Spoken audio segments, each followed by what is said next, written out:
Hey guys, what's up? Just a small video. There's a new keyboard in the house. It is this one. It's called the Onikuma for some reason.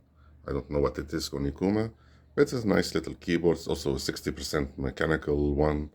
82 keys on it. Nothing much for the unpacking experience.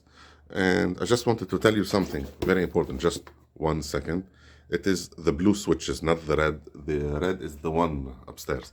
Anyway, this is a mechanical red switches, and I just broke everything here.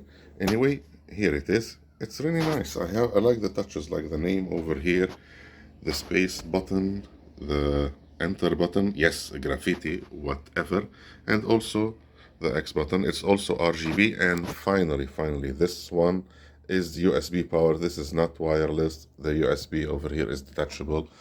As I told you before, I have the aviator cable. Mainly, I got these freaking keyboards just to use the aviator keyboard. And the previous one that I got before, it was not wired. It needed just wireless, and I hated that. And this one also has RGB. And as you can see, it's a pretty neat keyboard. Not bad at all. Also, with just one press of the button, like here, you can take out the RGB again. And of course, there are many types of RGB here. I guess it's this. See, it can glow, it can do whatever. Who knows? Anyway, it's a nice little keyboard. I like the presses. It's more gaming than the one before it. I like it very much. I don't know if I missed the numpad or not. Sometimes I really wish I had it. But this looks just like cooler. Anyway, this was our review for today. The Onikuma keyboard. If you want to hear it, listen. This is nice.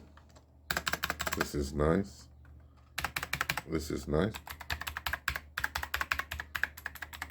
It's not ear-shattering like the cherry red switches.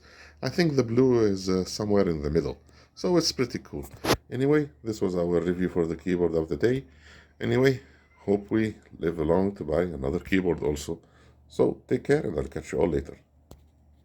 Change the world. My pride on message.